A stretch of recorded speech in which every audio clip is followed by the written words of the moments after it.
राधे राधे दोस्तों। इस समय मैं श्री पावन धाम अयोध्या में हूँ और माता सरयू के तट पे हूँ। दोस्तों आप देख सकते हैं कि कोहरा बहुत ज़्यादा है, बहुत ठंडी है। कोहरा के नाते दूर तक दिखाई नहीं दे रहा है, लेकिन आप इधर देखें सरयू माता का ये रेता है। और इस साइड में थोड़ा इधर दिखाएं, लक्ष्मण किला सामने है। लक्ष्मण किला के सामने हम लोग खड़े हैं।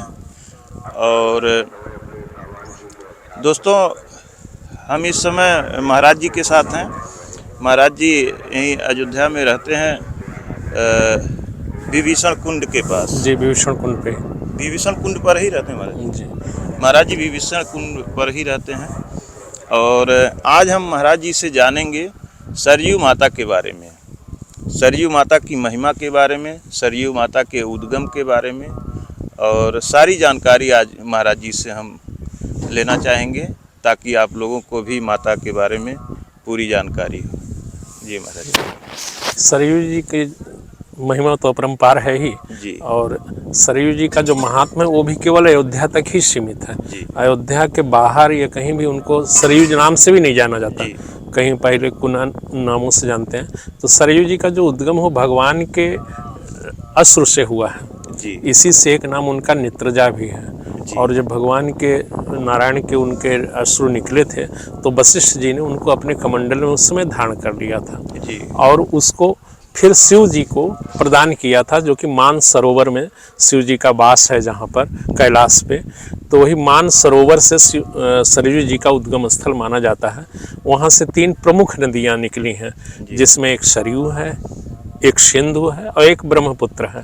सिंधु पश्चिम चली गई, सरयू दक्षिण आ गई और ब्रह्मपुत्र पूरब चली गई। और तमाम उधर बागेश्वर चंपावत ग्रामीण इलाकों से होते हुए, पहाड़ी इलाकों से होते हुए सबसे पहले अयोध्या ही एक नगर है जहाँ पर सरयू जी वहाँ पर आई हैं।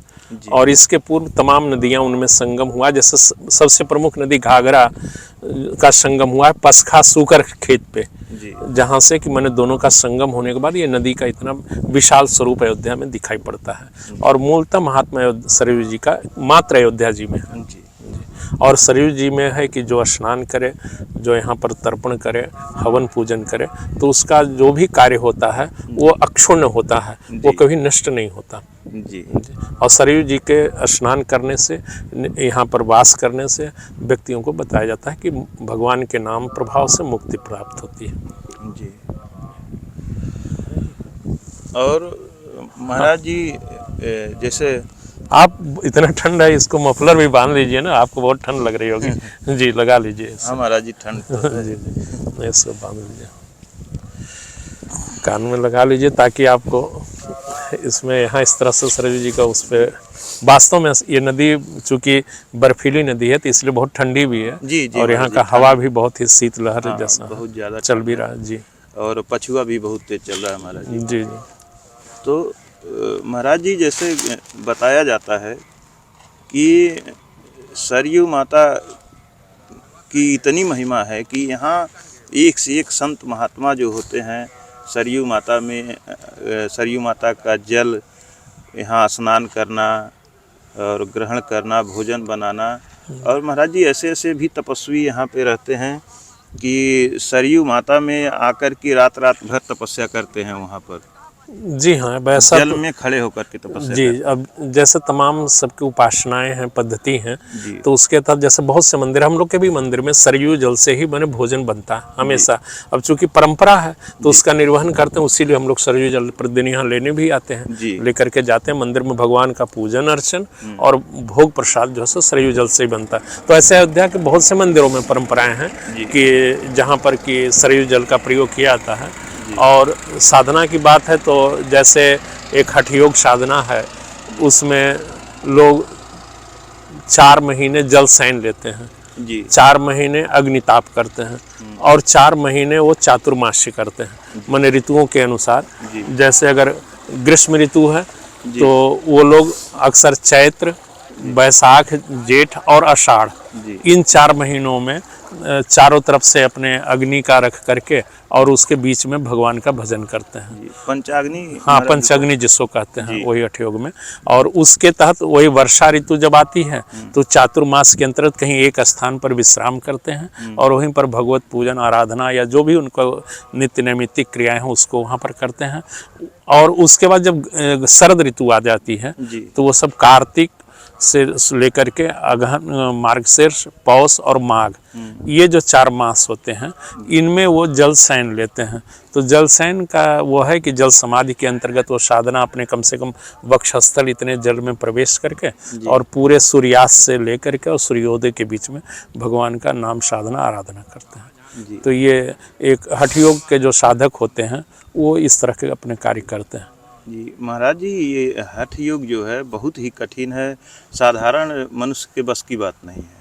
हाँ, अब ठंडी की कड़कड़ाती ठंडी में जहाँ मतलब एक अंजलि पानी हाथ में उठाने में भी दिक्कत हो रही है, कठिनाई हो रही है, इतना गलन हो रही है, और वक्ष स्थल तक मतलब सीने तक पानी में खड़े होकर के पूरी रात तपस्या करना, ये बहुत कठिन है महाराज जी। हाँ, तो कार्य तो साधना का एक दिन में तो होता नहीं है। नहीं। अब जैसे इसको करें ठंडी में, गर्मी में वैसे ही धूप में लोग नहीं बैठ सकता, लेकिन उसके चारों तरफ माने पंचग्नि तपा करके और बैठ जाए। जैसे बताते हैं कि हमारे विभीषण कुंड पर एक ब्रिज बिहारी दास जी संत थे वृंदावन के, वो आए और वो जब पंचग्नि ताप रहे थे तो चूंकि थोड़े थोड़े कंडे चारों तरफ रखे रहते हैं, जलाते रहते हैं, लेकिन किसी ने माने कौतूहल में क्या किया कि इनको पता लगा कि वो चारों तरफ से काफ़ी ऊंचे, उनके लगभग सिर के बराबर कंडे लगा दिए। अच्छा। और उसमें आग लगा दी, लेकिन उसके बाद भी वो विचलित नहीं हुए और न उनके साधना पर किसी प्रकार का असर हुआ, न हटे। बाद में लोगों ने उनसे क्षमा याचना भी की और खैर उनके ऊपर कोई प्रभाव इसका नहीं पड़ा। तो ये भजन साधना और जो से धीरे धीरे, एक दिन में तो होता नहीं है। जी। तो जैसे जल में भी मान लीजिए कोई, अभी ये देखिए स्नान कोई कमरों में रहता है, हाँ।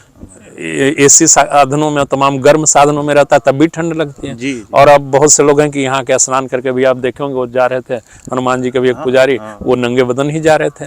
तो वो ऐसे ही शरीर को जैसे साधिएगा धीरे धीरे तो उस तरह से उनकी साधनाएं चलती हैं और भगवान का प्रभाव है, नाम जप का प्रभाव है, इसके कारण से वो लोग ऐसा कर सकते हैं। और महाराज जी, अयोध्या के जैसा हम देख रहे हैं, जब से हम आ रहे हैं, पहले तो आते थे तो नहीं ध्यान देते थे, लेकिन अब हम देख रहे हैं कि अधिक से अधिक महात्मा लोग सरयू में ही स्नान करते हैं। जी जी, ये तो पहले परंपरा भी थी। आप अब देखें, अब तो धीरे धीरे कुछ कम भी हो रही है, सब आधुनिकता के समय का प्रभाव है। नहीं तो पहले जैसे राजघाट जो आप देखे हैं, वहाँ से लेकर के ये राम घाट तक सुबह में एक तरफ से जयकारा राम नाम का शुरू होता था, तो वहाँ एक बंद हो तो दूसरे घाट, दूसरे से तीसरे, तो इस प्रकार से लोग, तो बहुत से लोग हैं अभी भी नित्य नैमित्तिक रूप से सरयू आते हैं। हाँ, और प्रतिदिन स्नान सरयू में करते हैं।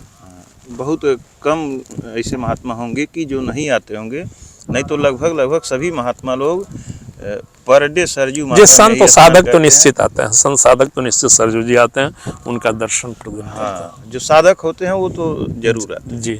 और महाराज जी, एक जानकारी और चाहेंगे।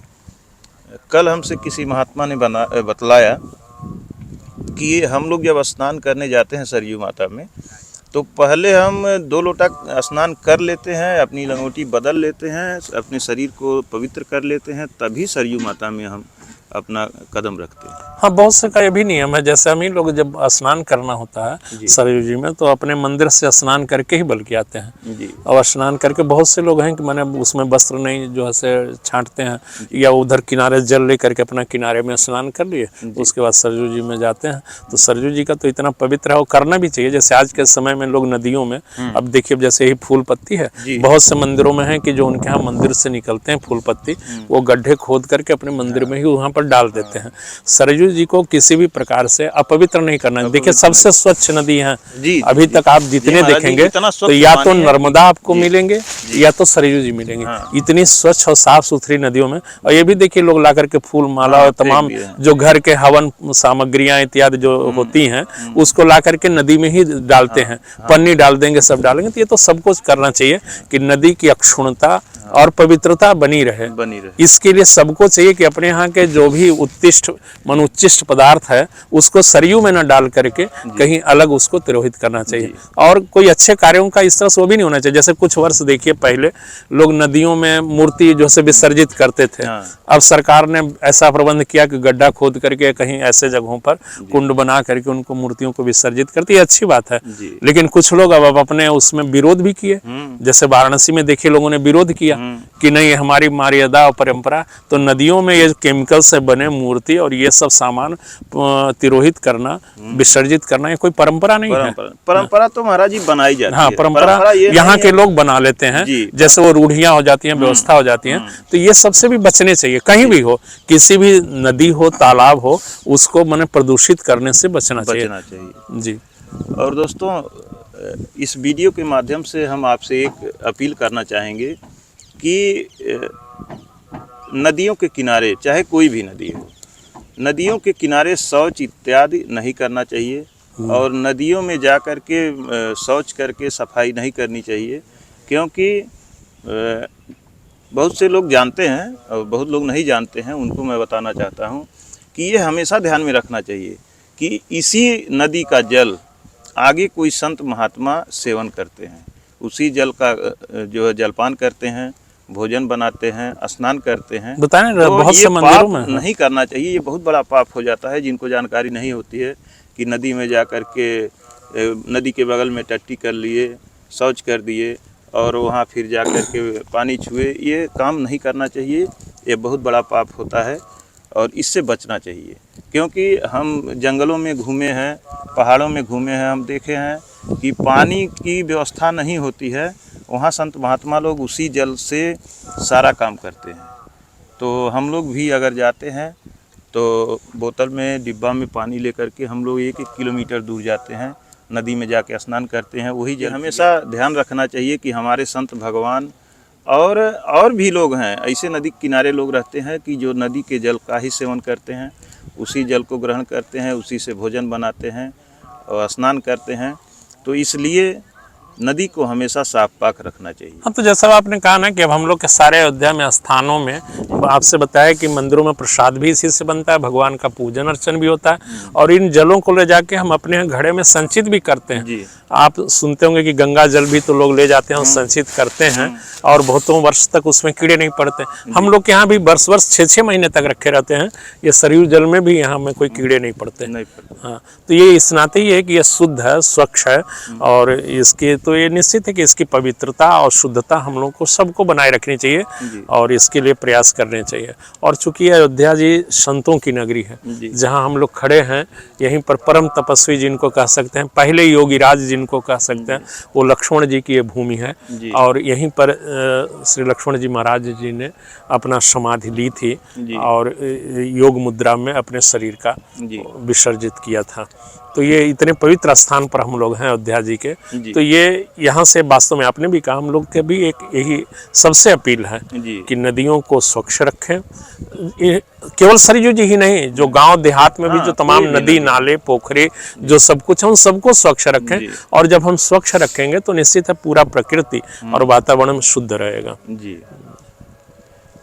ठीक है महाराज जी। ठीक है दोस्तों, इसी के साथ वीडियो को समाप्त करना चाहेंगे और मिलते हैं किसी अगले वीडियो में किसी और संत के शरण में। तो दोस्तों, अगर वीडियो अच्छी लगी हो तो कृपया लाइक करें, शेयर करें, सब्सक्राइब करें और कमेंट करना न भूलें। धन्यवाद दोस्तों।